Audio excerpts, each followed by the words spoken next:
So one of the things that we found at ENCC DC in the fall was trying to inject a bit of fun and brevity into these really makes a big difference. And so Sean Dotson on our team for ENCC DC last year, he did this really great fundraising game with one of our public media clients down in the States, WETA. So speaking of public media, you gotta love it. And that really got us thinking, like, oh, what are fun things that we can do as part of the conference? That way it kind of adds to that kind of joy and excitement. And so John, at most of our parties when we used to all live in DC and work out of the office, he would bring all of this to any of our parties that we hosted at our office and would bartend for us. And so he pitched to us as a part of all this, well, why don't I come and do a masterclass? Cameron did a masterclass. Why don't I come do this masterclass, kind of study here? So he's going to be walking us through, depending on time, either 4 or 5 different cocktails as kind of a part of things to wrap things up. And then when John finishes up, Kat will announce some prizes. So if you participated in the text messaging scavenger hunt, we do have prizes for the either top 2 or top 3 winners there. So we do have that coming. And then once we've had a little bit of drinking here, we'll then head over and we'll do some more proper drinking and eat some pizza over at Great Lakes Brew Pub. So John is just about set up here. While he's getting set up, I'm going to field some audience things here. So Brandon, go-to drink. You walk into a new city. You want to know what's the feeling in this city, what's the vibe in this city. You're going to order a local beer. A local beer. Good choice. Alcoholic, non-alcoholic? Alcoholic? Okay, very good, very good. I had this really good non-alcoholic beer last year. I think it's a local one here. It came in like a giant, 500 milliliter thing. It looked like I was drinking a lot. I was drinking a lot. It just wasn't anything alcoholic. But so yeah. So Mon. I asked for what their local cider or sour is. Okay, a local cider, a local sour, right? That's a great place to be. Just trying to see who else I actually know in the front row. Jennifer, I just met you. Jennifer, what would you go with? A Manhattan. John's a big Manhattan guy. I'm going to do a variation on the Manhattan later on. It's called a Palmetto. And with that, John, you ready to go? Yeah, I'm ready to go. All right, put your hands together for John. So I'm the only thing standing between you and cocktails. We're making cocktails. I'm not standing between them. What is it about crafting? What is it about crafting great cocktails? The first sip of one of the creations goes to the first person who names the drink on the picture. Negroni. Who said it? Okay. Well, we'll serve both of you then. You shared the answer. Collective minds.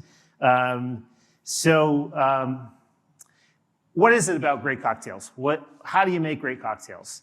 How did I start making great cocktails? Well, it all started actually when I started working for Gagey Networks. I had been mostly a rum drinker. Well, yeah.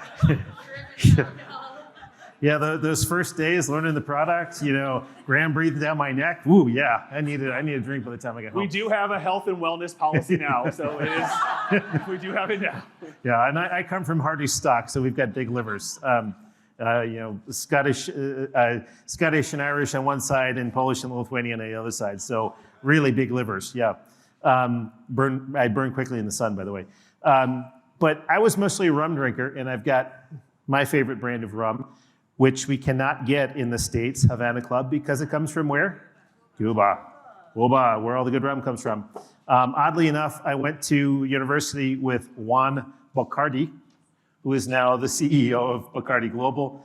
While I was never invited to the parties that Juan and his sister Anna also went to Bentley, I never got invited to those parties in their apartment on campus, but I heard they were really good.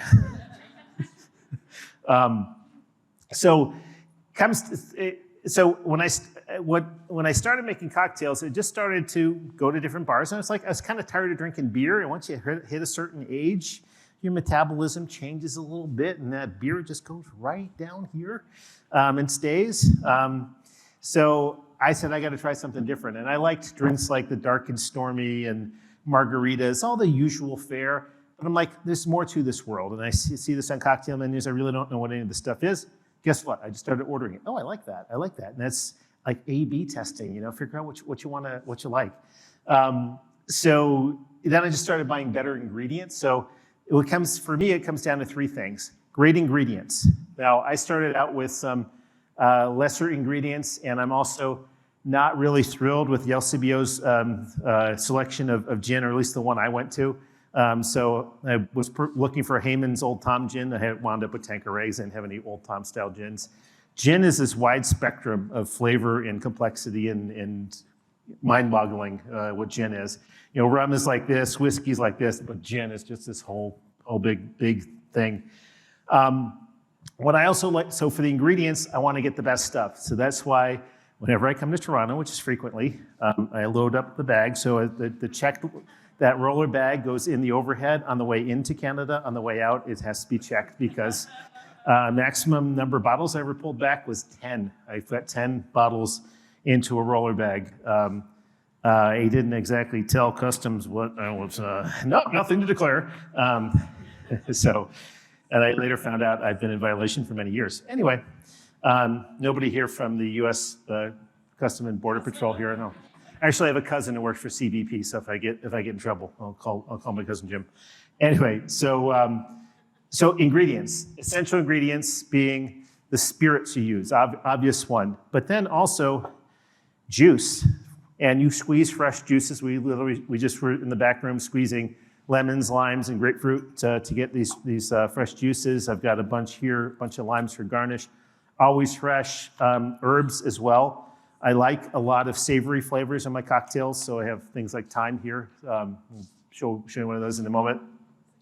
Technique. How do you make a drink? Cocktail shaker is, but there's a rule I live by when it comes to shaken or stirred, and I have to say that James Bond was dead wrong. That you do not shake. He would always say shaken, not stirred for his martini. You're going to bruise the gin if you shake it, so you don't want to do that. So there are certain drinks that should be stirred, and there's certain to be shaken. The general rule is if there is citrus in the drink, you do want to shake because citrus is such a powerful flavor. As you shake the drink, you're going to disperse that flavor throughout the drink. So, but other things should not be shaken, like particularly a Manhattan, because you're going to over dilute your Manhattan, and then it's just not going to taste as good, right?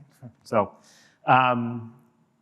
the technique is also about other fun tools, like having a torch so you can do some things. How'd you get that? How did I get through customs? No, I bought it here. So I'm going to have to adjust that a little bit. Whoops, I can turn it off. Whoops, turn it off. We got a desperate message from John. Yeah. Not 24 hours ago. Does anybody have a torch that they can bring with them? Can we please email all clients on the listserv to bring a torch to the conference?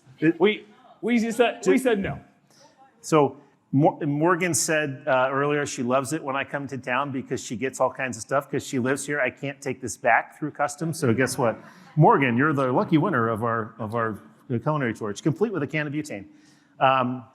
And presentation. You have to put the drink in the right glass for the purpose. Sure, there's martini glasses. I rarely use my martini glasses because I rarely make martinis.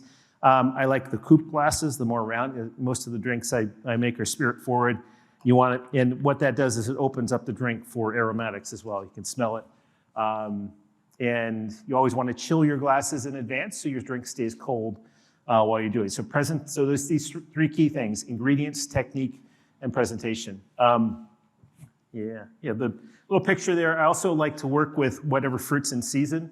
So what you're seeing there is a raspberry bramble using raspberries that I picked out of the yard. So we have this large raspberry patch with 4 different varieties of raspberries. That's why you're seeing 4 different color raspberries on there. So again, makes for presentation, just makes the drink that much more fun. So other ingredients. There is a whole category of ingredients called bitters. Now there's Angostura. Now I have the world's smallest bottle of Angostura bitters here. It's convenient for travel. One of the things that really frustrates me about airline travel, there was a short-lived spin-off of Delta Airlines. This goes back to the early 90s called Song Airlines. They would actually shake a cocktail for you at your seat if you were sitting in coach. They did that too. So it was great. Unfortunately, it didn't crash and burn, but not the airplanes. The concept crashed and burned. Thankfully, not the airplanes. But I now make my own bitters, and if you're looking, how do you make your own bitters? Well, this is an amazing book that I follow, all kinds of recipes, all different kinds of flavors and ingredients, and it's simple. You basically take some flavoring spirit, whether from some flavoring item like thyme, for example, or in this case, grapefruit. So grapefruit and a couple other spices in here. I make my own grapefruit bitters because the stuff you buy isn't as fresh and good. This is really good. But then you can't go wrong with Angostura bitters, one of the most common bitters. There's all kinds of bitters out there as you'll read the book. Yes? I mean, I know what a bitter is like for making a cocktail, but what is a bitter? Like, So the question is, what is a bitter? Yeah. It is not necessarily a bitter flavor. It is a bittering agent. So it's a flavoring agent. So I don't really know why they use the word bitter because that's associated with a bad flavor. But it's basically like salt and pepper is to cooking. It is that flavor enhancer. And so like there's chocolate bitters. So these are pretty potent flavorings. So they'll bring out a lot in the drink. Like there's this rhubarb liqueur that I had a bottle of. I'm like, I don't know what in the world to do with this. And so I was at a bar and asked the bartender, and he said, well, yeah, I would go with scotch, so the rhubarb, and then chocolate bitters. He was spot on. It had this wonderful chocolate flavor across the drink, but still had all the other complexities. So by experimentation, you're going to find that things you like, and then the bitters just really enhance it. So, and for drinks like the Manhattan, it's essential. The Angostura bitter is an essential part of that flavor profile for the drink. So, going to enhance the flavor, give you other depth of flavor, because it's often things like Angostura. I think there's like 46 different ingredients that goes into the secret recipe of Angostura bitters. So kind of like jerk seasoning is for Caribbean cooking, that kind of thing. So, great question. Any herbs, spices, fruits, all can be made into bitters. Like you take for grapefruit bitters, for example, you take the peel off the grapefruit and you dry it. So you can set your oven to some low temperature and dry it out, and then chop it up, stick it in a mason jar, pour some spirit on top. Sometimes it's a light rum. Sometimes it'll be Everclear, which is a neutral spirit, to extract the flavor. And then you dilute and sweeten them, and then that's what you use in the drink. So it is an essential part of great cocktails. So people ask me, what's your favorite cocktail? You said cocktail singular? I can't answer that question. So these are pretty much my favorites. And we'll be making the mojito, and I highlighted two of them in this list that we're gonna make. But most of mine tend to be spirit forward, meaning it's a boozy drink. It's just what I like. I like to sip it, not gulp it. But mojito and Time for Another, especially the Time for Another. The reason I called it Time for Another, it goes down so quickly that it's time for another. So, and variation on classics. So what you're seeing over here on the left side is Negroni. So in this case, Campari is the bitter spirit. It's a bitter Italian liqueur. So there's this amazing spread of bitter Italian liqueurs out there. So a lot of experimentation. One of the ones that my brother and I found was Contratto. And so what we now do we change it up. We go half a portion of Campari, half a portion of Contratto. It is not as overpoweringly bitter that you get out of Campari. So it's just nuance of flavor profile.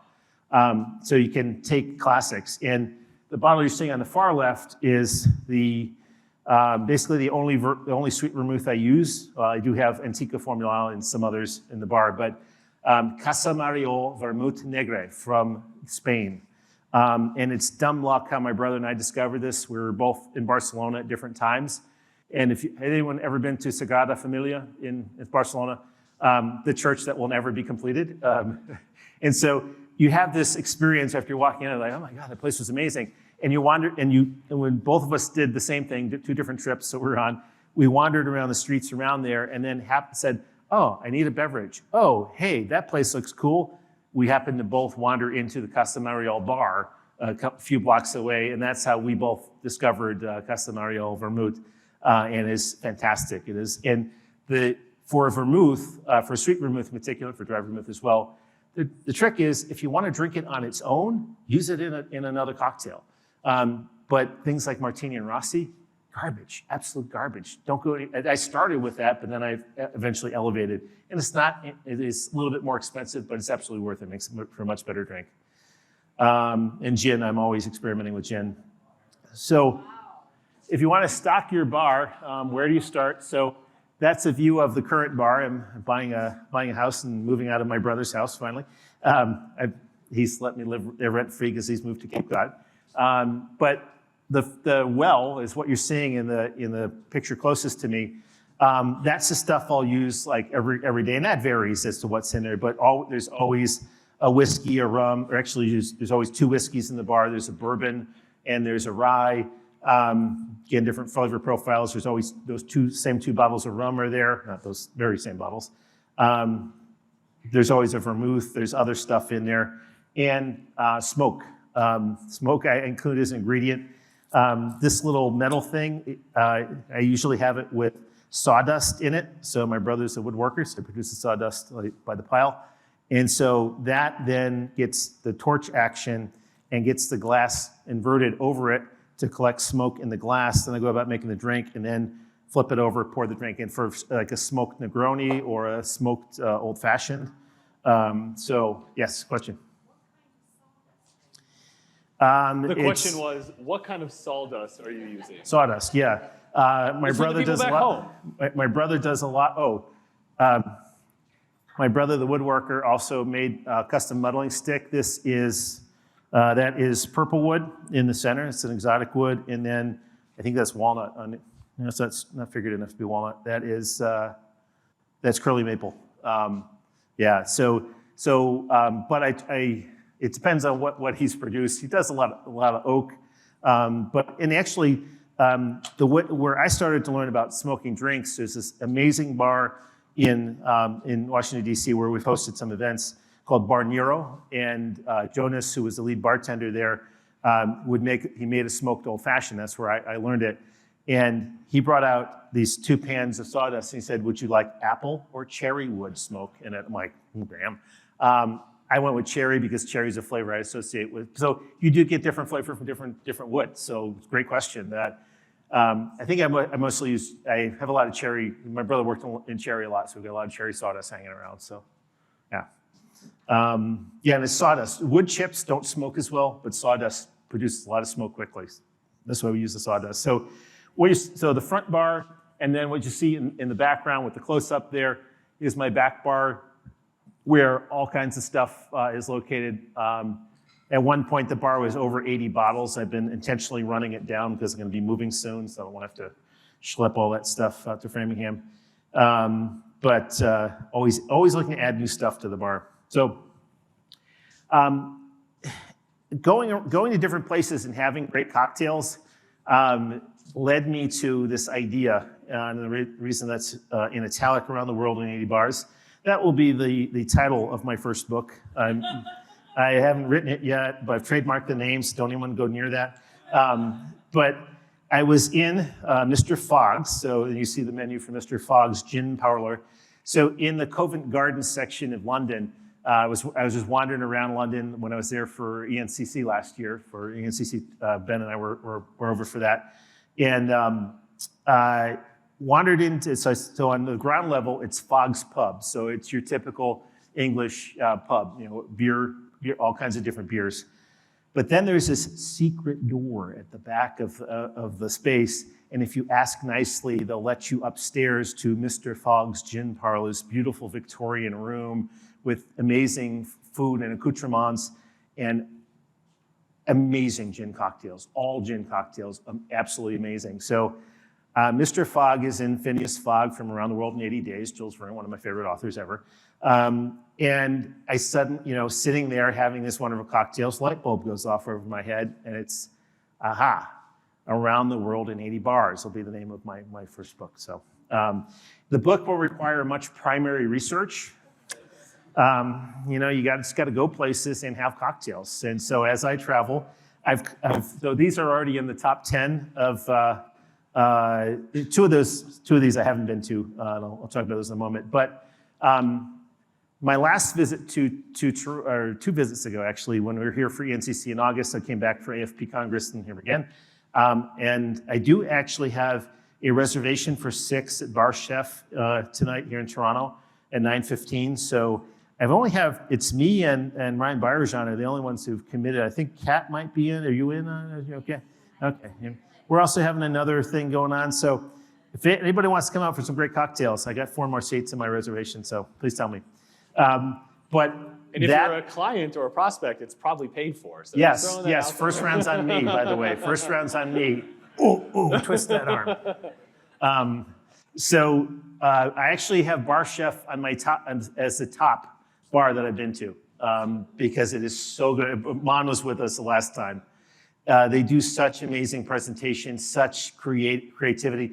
All their bartenders are amazing. Will talk to you and explain things, and actually have classes there too to learn how to make cocktails. Prior to them having the top spot, it was Sol y Sombra in Barcelona. I think they've closed down at this point. COVID has done lots of things to bars. Not very good. But that was a place where it was dumb luck. It was like 2 doors down from my hotel on Raval des Ramblas. I think they might be back in a different location, but hey, I'm just gonna have to go to Barcelona and find out, right? Midnight Cowboy in Austin, Texas, fantastic bar. And there's, the Midnight Cowboy, you walk, it's on 6th Avenue, or 6th Street, whatever it is, and right where all the other more rowdier bars are, and you walk up to this place and you think, I can't be in the right place. This looks really sketchy, and you're starting to fear for your life walking near this place. And you then realize, okay, there's the little panel they told me to press there's this, mailbox buzzer thing there. And there's a name, H. Craddock is the name that you press. Anybody know who that's a reference to? Harry Craddock. Harry Craddock is an American who was working at the Savoy Hotel, the American bar at the Savoy Hotel in London, largely credited with the renaissance of craft cocktails years ago. So it's just a great reference to some luminary in cocktail world. Like not that you knew that, but anyway. But you walk in, tin roof ceiling, high back leather bars, high back leather seats, with a nail head treatment on it. Beautiful space and amazing cocktails. Some of which they roll up the cart to your table and they make them right there at your table and they explain everything. And it's just such an amazing education. That's the cool thing about this is that. There's conversation that happens over cocktails between you and the other patrons, you and the bartender. I see Cameron taking the list. So, and tell me that anyone that we should visit and add to the book. So, if you're in DC, highly recommend Zeytinha, one of Jose Andres's restaurants. The first, I don't know that was, I don't think Zeytinha was his first. I thought, did you do the tapas place? Paleo, I thought was his first. Yeah, it's been there a long time. But they do a lot of things with cumin and other Mediterranean, because it's a Mediterranean food, so Middle Eastern food primarily there at Zeytinha. And so then the cocktails complement it so well. So it's this pairing, you got pairing of wine and food. This is pairing and getting some of those flavors echoed in the cocktail, and absolutely amazing drinks there. St. Louis, Missouri, or Missouri if you're from there. St. Louis, Missouri. St. Louis is one of those who knew places when it comes to cocktails. That's just one of 3 amazing bars that I found when I was in St. Louis. So if you ever find yourself in St. Louis, I don't know why you go there on your own, but sorry. I'm going to rag on the middle states. I'm from the East Coast. But then I get asked the question all the time, what's your favorite bar in Boston? And I always say, I don't have enough data to answer that question. Well, I've been acquiring that data recently, and I can begin to report here that Ben and I went to the 21st Amendment, which was the repeal of To Prohibition, yeah, sorry. Repeal of Prohibition, that's the homage. Really great bar up on Beacon Hill, right by the Massachusetts State House. Lucky's is this crazy bar, fun bar down in South Boston. Drink is right diagonally across the street from it. It's a celebrity chef who runs that place. Brick and Mortar's a recent find in the city of Cambridge, Massachusetts. Fantastic. And then Less Than Greater Than is this speakeasy way outside of Boston on Hudson, Mass. A lot of these places are speakeasies, which in the days of Prohibition in the U.S. in particular, they were hidden bars behind what looked like legitimate businesses. And you went and knocked on something, and then there was, maybe somebody opened up a little window, like they still do this at Midnight Cowboy. They asked, they might have a catchphrase that you must know in order to enter, and a lot of it used to be, Joe sent me, so there's this bar in Boston called Joe Sent Me. But it's that kind of thing where you had to know the catchphrase. And when I walked into Less Than Greater Than, I forgot the catchphrase. And I'm like, oh no, they're not gonna let me in. I'm like, I came all the way out here, they're not gonna let me in. And the couple in front of me goes up and the curtain opens and the guy says, do you have a reservation? And they said, yes. And then he let them in. I'm like, oh, that's the key word, yes. So do you have a reservation? Yes. And so I was let in. Anyway, two places I haven't been to, though. Soggy Dollar at British Virgin Islands. Anybody know the famous cocktail from the Soggy Dollar? A painkiller was where it was invented. Amazing drink. And then there's another place called Drink on the U.S. Virgin Islands. That's on St. John, USVI. Fresh fruit. They literally press the fruit right in front of you. They have the juice pressed right there in the bar. Haven't been there, heard about it. I'm going to go there. Gotta get the book. Yes? Nothing from New York. I just haven't been there. I just haven't been there to New York City recently. So there'll probably be several volumes of the book coming out of New York City. yeah. And it's an easy trip for me. I can just jump on Amtrak and get down there. So yeah, we'll definitely be adding some there because I get alerts. Most of the stories, most of the stuff I get on my phone is all about cocktails, just based on my search history. So the question now is who's thirsty, and I think we got a whole bunch of thirsty people sitting up here in the front row.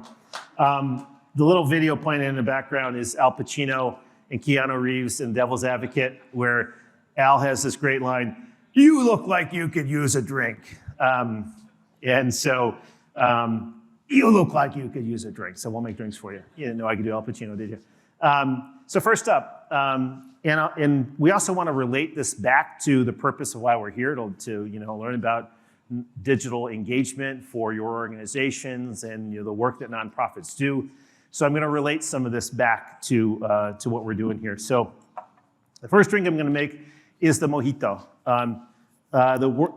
Other than my own bar, my own personal bar, I don't own a bar.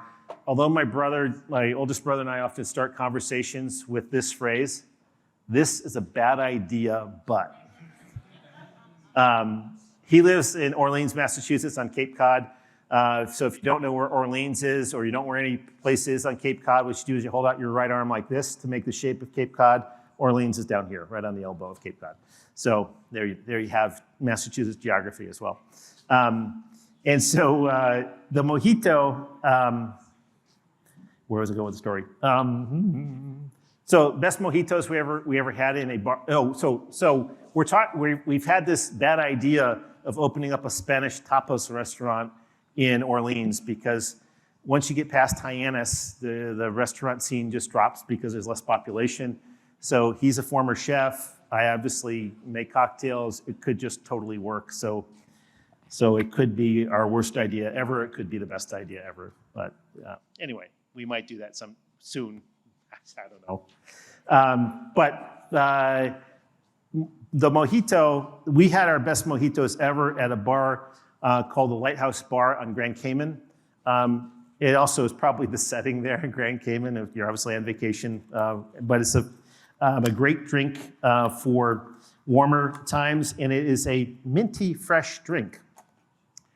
So relating this all back to why we're here for digital engagement, If you're looking to bring some minty fresh approaches to your digital campaigning, you might want to consider working with one of our many partner agencies who are represented here today.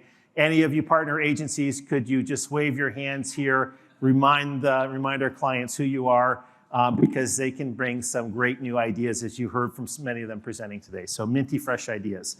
So my brother and I differ widely on how we start this drink. And I say my brother, I have two brothers. I usually talk about Joe more than Jim for whatever reason. We live in the same state, we're closer. So I always start by putting some mint in the glass. And as I'm peeling back my mint here, oops, throw some on the floor. I'm gonna save that for garnish. Get a little mint flour gonna go up on the top there. I like a lot of mint in my mojito, so I put a lot of it into the glass. Now, Joe starts by actually putting limes in there first and muddling those. I actually start with the mint because I want to express the mint flavor. But I need an abrasive in there. So sugar in the raw is what I always use. You want some sweet in here too. So I usually take a packet or a packet and a half of this, take out that custom-made muddling stick. And then muddling is just smashing the stuff down. You don't want to turn it into paste or into confetti either. And I just want to get it, I can smell it. You can probably smell it from here? Yeah, you can use anything. I've used a spoon in a hotel room.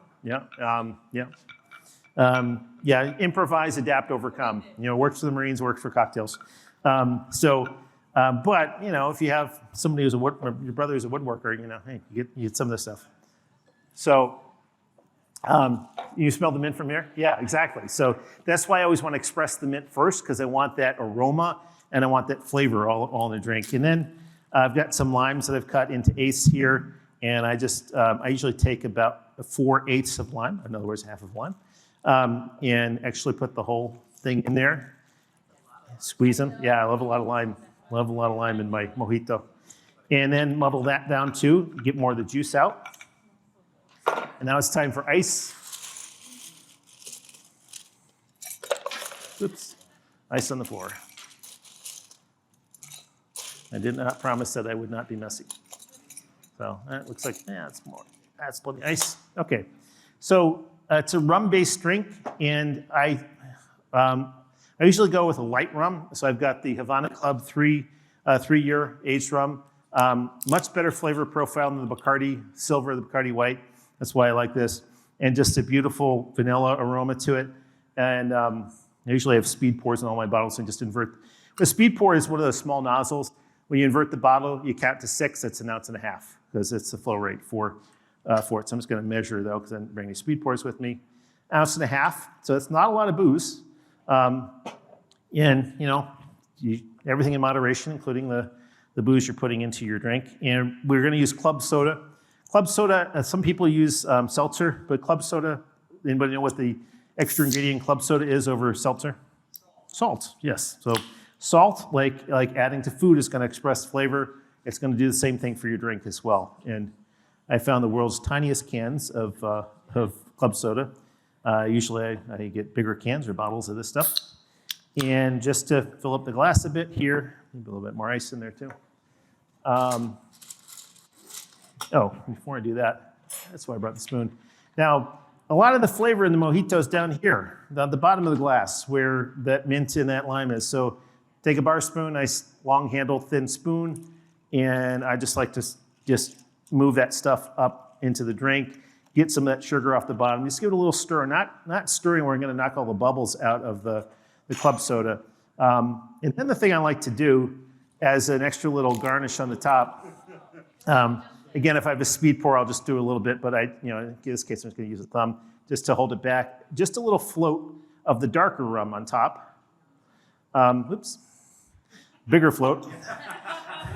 I'm not sure it's gonna float anymore. I'm not sure I'm gonna float, but I actually would float if you had a lot of booze.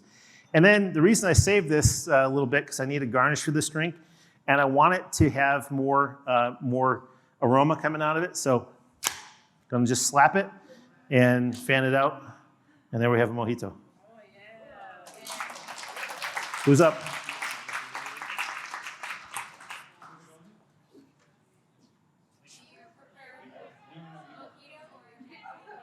Pardon? Mojito.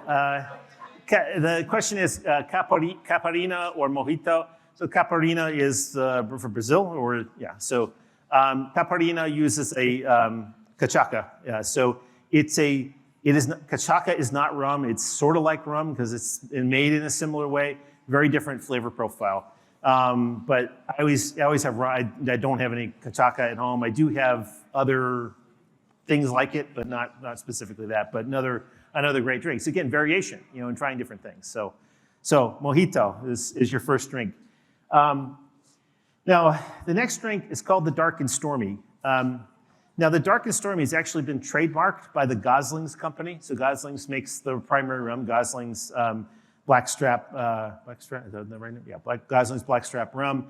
And they also have their own ginger beer as well that they've kind of tried to corner the market on Dark and Stormy by trademarking the name. Well, good luck with that. Anybody can still make it with whatever they want. But the Dark and Stormy, just relating this back to the product and all, for all of you clients out there who work in human services or animal welfare, all the things, or natural disaster relief, medical care, homelessness, you're often doing your work on the worst days out there when it's a dark and stormy night. So homage to all of you who do the work you do. So the Dark and Stormy is your drink. So the Dark and Stormy is a drink that we're also going to build in the, that's great. I think I meant to do that so you can, obviously I have a little bit more on my mind up here. Thank you, Ben.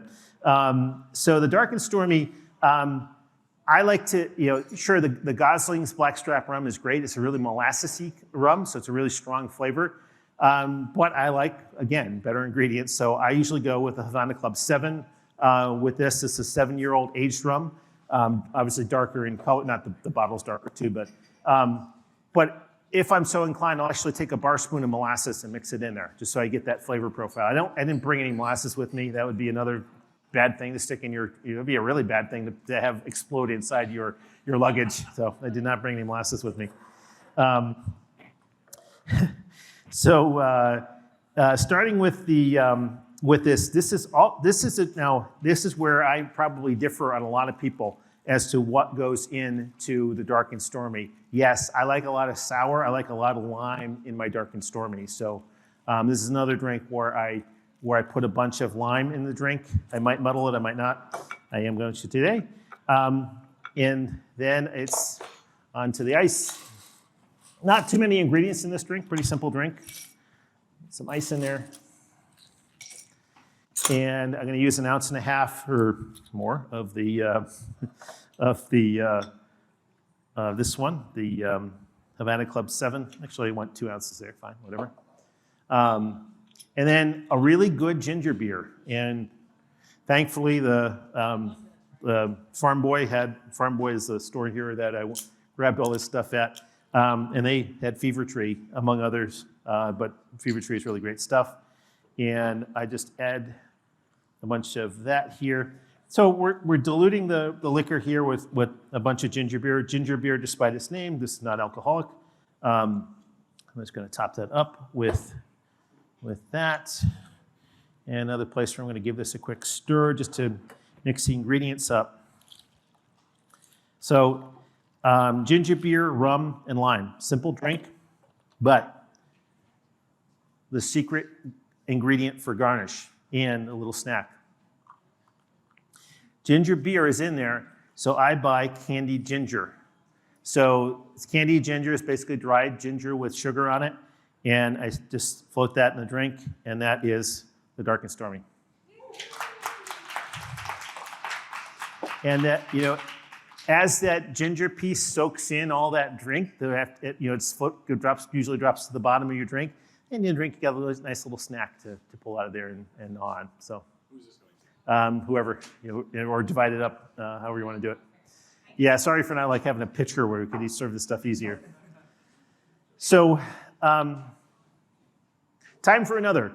Time for another is a drink that, as I was sitting in one of these many bars I've been into, I saw that they were fresh pressing juice and that they were using thyme as a And I said, I want to do something like that. So I just started experimenting. So, and it relates us back to the product, recurring donations. So once last month's donations processed, then it's time for next month's, time for another donation. That's why we offer recurring donations of the product. So, and this drink goes down so easy that once you have one, it's time for another. So this is a shake and drink.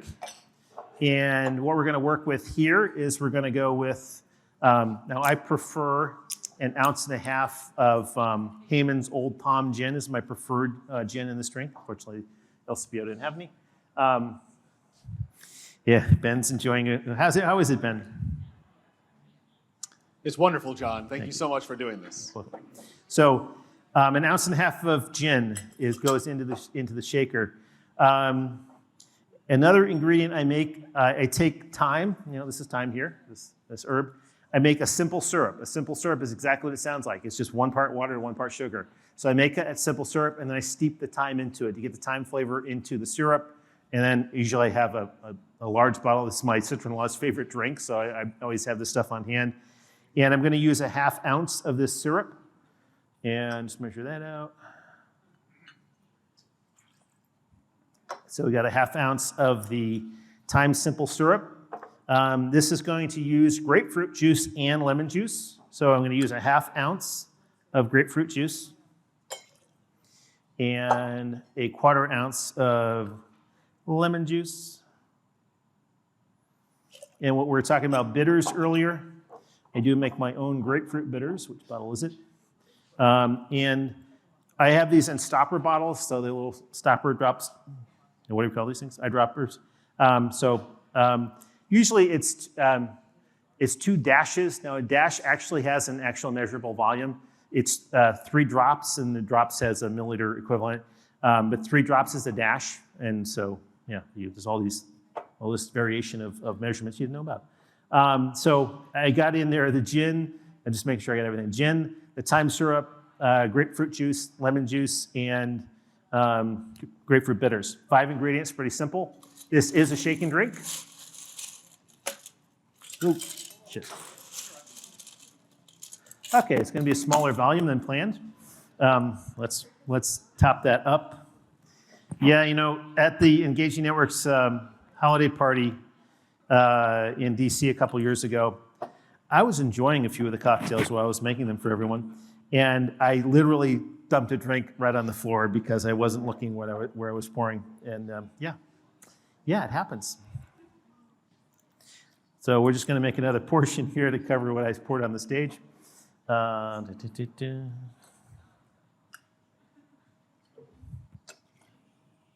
Whoops. Now, if you all weren't here, I'd actually be on the floor looking that up right now, but it's not good.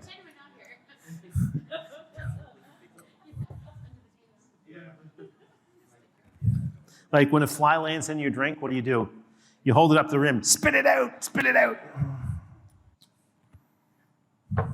Okay, not gonna do that again. Where'd the top go?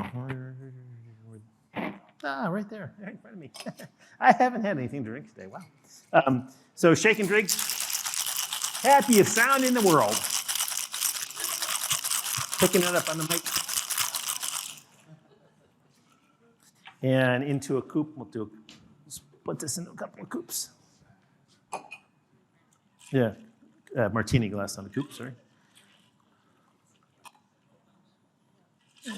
Okay, we'll go with the third one. Yeah, I'm glad I made a big batch. There we go.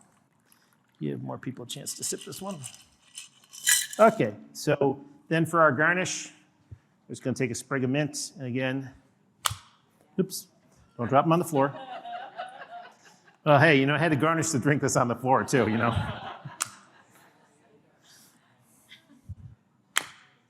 Aha, 2 for 1. There we have the time for another. And I'm sure as you have one, you will realize it's time for another. The final drink, and I'm going to have this one myself. Oh, yeah. It's actually good with the Tanqueray. The final drink I'm doing today is the Havana Banana. So story behind this drink, I was looking at this bottle. I was looking at a bottle of creme de banana and bring the full bottle. I just brought a more portion of it. I have a creme de banana on the back bar and had this up front. And I was kind of looking at the two bottles like Havana Banana. That's where I came up with the name. Came up with the name of the drink before I knew what was going to be in the drink. And then my brother was asking me about another ingredient I keep in my bar, something I make, an allspice dram. A dram is just another flavoring agent similar to a bitters. And this one contains allspice, cinnamon, some other spice I can't remember. And then this is made using a white rum. This is a base spirit to extract all that flavor, let it steep, sweeten it, and then use it in cocktails. And for this, use that as my rinse. So for this drink,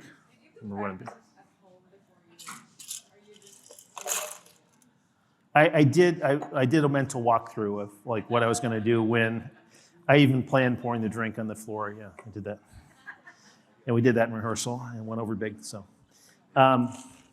for this drink, oh right, this is the finale.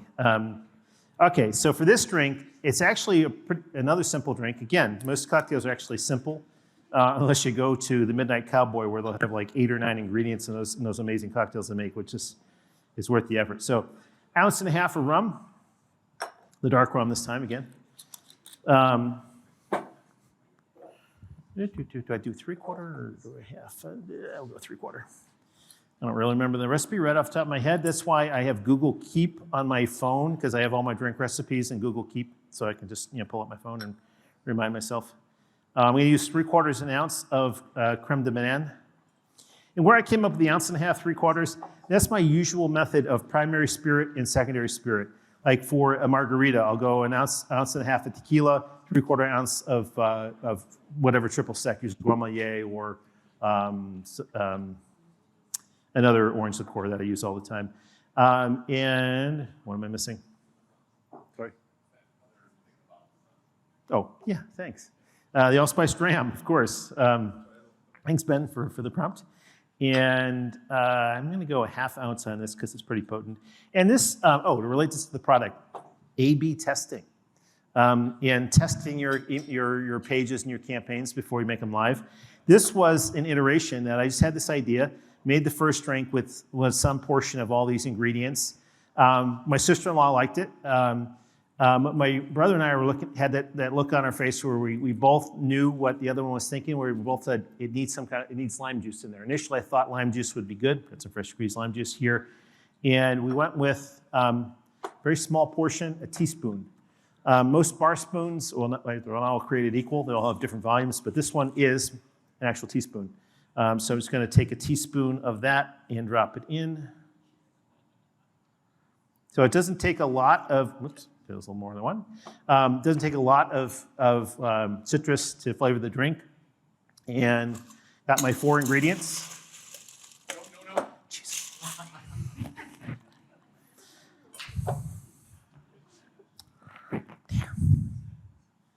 So the first time was planned because we went over in rehearsal. The second time, you're yes-anding here. You're just improving. Yeah. You're up here, you're shaking, you're making things move. So I noticed there's a banana sitting here on the cutting board. Oh, it's coming. Are we going to use the banana for something? That is the finale. I'll take care of it. I just kind of see this banana. It's been staring at me. It's the Chekhov's gun of drink mixing right now. Oh, smoke banana. No, not giving anything away yet. Come on, just wait for me to catch up here. Okay, ingredients. Leaving that where it is this time, bringing the ice to it. And this is why we A/B test, right? A test, failure, pour the drink on the ground. B test, success. Okay, there's ice in the glass. Now, there's ice in the shaker, I should say. Okay, so Havana Banana. So we've got the drink ready to go there. I'm going to clear some space here and bring things into play. Okay, we don't want to burn the. Yeah, we didn't practice burning the stage earlier, so this might be interesting. So garnish for this drink. What would you garnish a drink called Havana Banana with other than a banana? I'm not sure. Sure, you can probably put a lime wheel in there, but that's just yeah. So get ourselves some banana. And what I'm going to do is just take a quick bias, and just slice this on the bias, in other words, diagonal, and give myself a nice healthy slice of banana. There we are. Onto the little metal tray, because there's going to be fire here in a minute. And this time I got a little packet of white sugar. Going to get that on there. A little bananas Foster action going on here.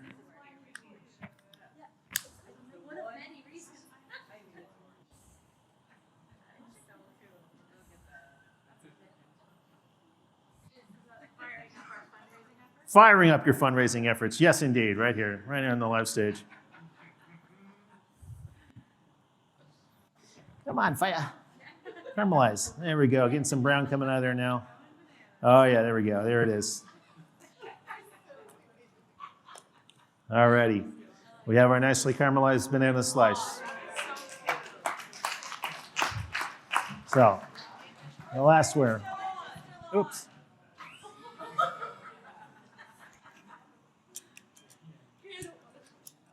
See, in the U.S., they turn off automatically because they know we're dumb, and they're like, you're going to leave this on, obviously. In Canada, they're like, obviously, we have smart people up here. They would never keep their torch on. Well, it's colder here, too. You want to keep it on. There it is. Well, that would have been a great finale. Burn the stage down. If I had a guitar, I'd smash it here like Pete Townsend. Okay, so look at that beautiful color. And be careful when you pull your flame banana off of the thing because it's probably hot. So you don't want to necessarily do that with your fingers. And that's why you have a nice pair of tweezers. Yeah, that happened in A/B testing as well. And drop that in. And again, a nice little snack for your Havana banana. So I've got all these recipes written out, just haven't shared them yet. They'll be in your post-conference follow-up materials. Do we have time for one more? No. Okay. Well, I don't know what the rest of you doing. Everybody else wants to drink, so we got to get them. Okay. Yeah. Apologies, I can't make drinks for this many people, just one person.